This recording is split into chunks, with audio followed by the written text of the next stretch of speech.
In today's tutorial, a crafty project by viewer request that could not be more simple. We're painting on porcelain or ceramics with these amazing markers from Peeboo.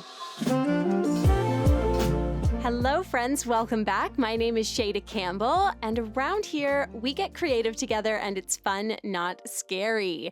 And today I'm going to walk you through a little project that is very quick, very easy, and very giftable. Some of you have actually been asking for more digital drawing content, and there is a bonus video this weekend over on Patreon. Go sign up. It's just $3 a month, and that price never goes up. Also, follow me on Instagram for more inspiration. I post over there every single day. One of the things I really love about this craft is how simple it is and how quick, and that extends to the supplies as well. Very basic. You need a ceramic or porcelain plate and this Peeboo 150 porcelain marker. I prefer the marker to the paints, although we could experiment with paint in another video. Now, I showcased this platter that I created about a month ago on Instagram, and I got lots of requests for a tutorial. So the platter actually came from Value Village, so definitely look out for plain white platters and mugs when you are thrifting. Of course, once I wanted to make this tutorial, it was a lot trickier to find something special that was just white, but I ended up going to a local supply store where they have like mugs and plates, and I got these rather simple and small little plates, which I thought were nice because they would be good for like placing jewelry on at the end of the day or something or whatever. So we'll remove the tag, give them a bit of a wipe and dry, so a nice polish. Make sure they're totally clean and dust-free. And beyond your porcelain or ceramic wares, you will need that marker. You can grab these on Amazon or find them at a local craft store. Remember, supplies are linked in the video description. And then you'll want a piece of scrap paper handy as well. To begin, give the marker a good shake. And I like to take the marker and just depress the tip. So press it, sorry, my head's in frame. Press the tip of the marker into the paper and maybe try a little doodle. Then let's get started with our flowers. And I'm going to show you how to draw each and every one. For the first, we'll start with an oval. And then we're going to go around and do a whole bunch of little petals, bunch of U shapes, so simple. And then we're just going to color those in all the way around that center oval. And this is the fun part. We're going to fill the center with a bunch of little dots. The key here is I'm keeping everything really simple and graphic. This isn't a particularly fine point marker, so that is important. Now, the second flower starts with a circle, color it in, and then we're going to go around and do these almost square petal shapes, and then start making lines, one to every sort of corner petal and one in between each. Really simple but beautiful graphic flower. The next flower shape or doodle starts with an oval, and then fill that oval in with little lines this time. Then we'll place a border around that oval. That's probably the trickiest thing we'll do for the entire plate. And from there, we do sort of squarish petals again to make this large oval flower. Finally, add a bunch of tiny little lines.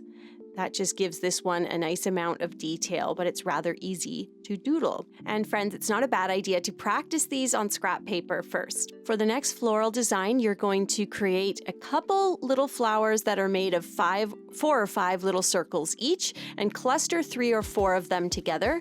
Then we're going to join them all with little stems, and it comes to one main stem, and then off of that main stem, we do some little oval-shaped leaves, sort of pointed oval leaves. You can do some that are large, some that are small. That makes sort of a cute design that's a little bit smaller. We've done sort of large flowers so far. And then for the next one, it's a similar sort of thing. We'll start with a circle, bring a stem down and do a couple leaves, and then add a couple more circles and stems because this is, of course, a little berry design. And berries and those tiny flowers are good for filling in space when you're not sure what to doodle, because eventually you will start, having to think about the space that you have left. Now, I like to do repeat designs, so we are going to repeat the flower that starts with the circle in the center, and then we do the line design going out to each corner with a line in between. Then we're going to draw that first flower again. Start with an oval, do all the petals, color them in, and finish it with the dots in the center. Our next floral will be another one with multiple flowers. So do just kind of a cute little floral doodle. Don't forget to rotate the plate to make this as easy as possible to draw. And you'd want to do a cluster 2 or 3 or even 4, join them with stems again, and then place a few little leaves and just color in the leaves and leave the flowers white. So another simple one, but it looks really nice, and the leaves are great for filling in space. You can also just do a simple leaf design. Anywhere you need, again, a space filler, or a simple little flower doodle can be another great way to fill space. I'm going to do a repeat of the berry design. And anytime that your pen feels like the ink is just not flowing well, just doodle on the scrap paper, depress the tip again, give it a little shake. Having that scrap paper handy will play into the success of the, entire design. Okay, last one, we're going to do a little bell shape floral with a scalloped bottom edge, and then we do a big drooping sort of cane-shaped stem, couple long pointed leaves. I made mine a little too long. Just wipe it with a damp cloth, or I just used my finger and then came in with a damp cloth. So when the design is fresh, you can still, get rid of it or change it. But don't leave it too long. It does dry quite quickly, and once it starts to dry, it's very hard to remove. Now, what I'm doing here is just putting in an extra little berry or a floral doodle or a leaf wherever there's a little too much negative space. But I think I'm pretty happy with this. And then another space filler is just to sign it if you want to put your initials on there.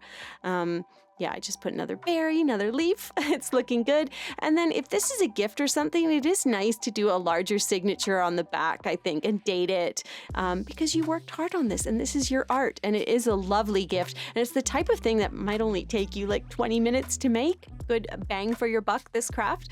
Anyway, let those items that you've just artfully designed sit for 24 hours. And then once they have, place them in the oven for 35 minutes at 150 degrees Celsius, and that will fix your designs and they will appear sort of kiln fired, and they're really lovely and very durable once you've done that. Thanks for watching today, friends. I had a lot of fun with this one. If you want to see an additional plate design, head to Instagram at Shayda Campbell to catch that. And if you would like a tutorial, a bonus video this weekend all about digital illustration with this cute little snail, you can head over to Patreon and join me and my wonderful community there. It's only $3 a month and the price never goes up to be a part of that wonderful, artful, supportive community.